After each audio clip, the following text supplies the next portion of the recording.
Je crois que les élèves ont besoin de modèles pour Mmh. écrire. Alors, donc, ils ont besoin, avant d'écrire, ils ont besoin de lire, hein, parce que Mmh. lire et écrire sont intimement liés, hein. Donc, Mmh. ils ont besoin de lire et d'analyser des textes du genre visé, hein, par le projet d'écriture. Donc, si par exemple, je sais pas, on va écrire une bande dessinée, on va en lire des bandes dessinées, puis on va Mmh. regarder comment est-ce que c'est fait, puis quelles sont les caractéristiques. On va voir que il y a des dialogues, il y a des, il y a des personnages.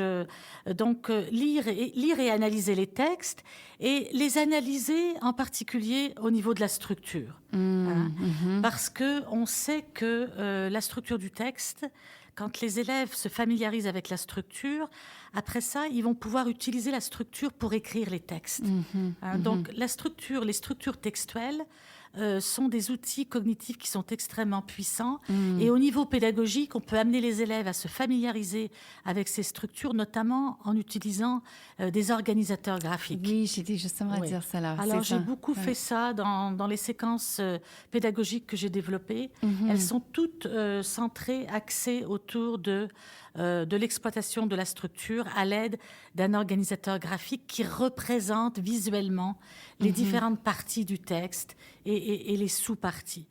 Alors, donc ça, c'est quelque chose qui est important. Donc, des modèles, lire des textes. On peut lire aussi des bons exemples de textes, hein, c'est-à-dire des textes qui sont bien structurés, et puis en dégager les caractéristiques.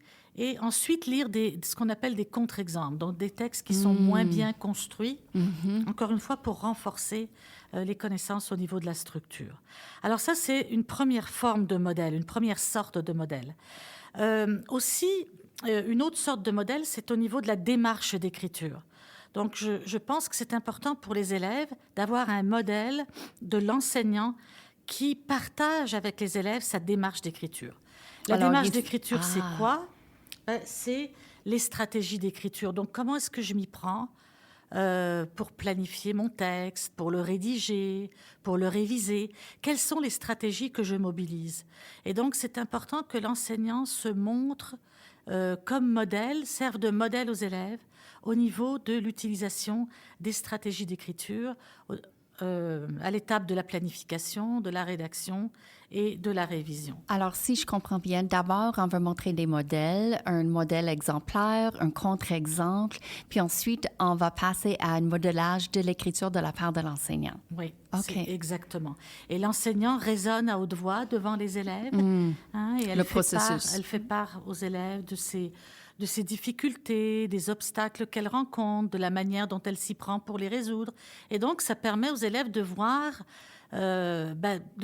qu'est-ce qui se passe dans la tête d'une personne qui est compétente, comment est-ce qu'elle s'y prend. Donc, au niveau du développement de la métacognition, hein, ce qu'on appelle la métacognition, la gestion de ces processus de pensée quand on écrit, c'est très important pour les élèves. Est-ce qu'on fait également la lecture partagée? Est-ce qu'on peut dire que ça, c'est également la lecture partagée ou bien c'est... Pas la lecture, excusez-moi, l'écriture partagée ou bien est-ce que c'est l'écriture modélisée? C'est plutôt l'écriture modélisée, D'accord. je dirais. OK. Oui, OK, je dans ce comprends. cas-là.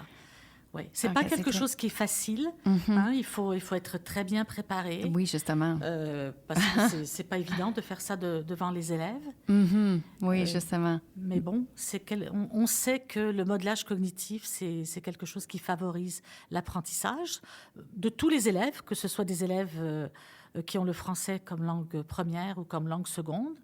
Mais en langue seconde, c'est aussi important de le faire parce qu'il y a tout le vocabulaire, hein, Justement. qu'on exprime quand on fait ça. Oui, ben j'aime ça parce qu'on est en train de vraiment échafauder les élèves avant de juste leur passer le travail à faire. Ouais. Et là, ils ont peut-être des blancs, puis ils savent pas par où commencer. On leur montre vraiment le processus de penser à voix haute, finalement. Oui. Alors, c'est montrer. beaucoup une question d'échafaudage. Et que c'est exactement, le modelage est une forme d'échafaudage. Les organisateurs graphiques, c'est une autre sorte d'échafaudage. On appelle ça l'échafaudage matériel. La rétroaction qu'on va donner aux élèves, c'est une autre forme d'échafaudage.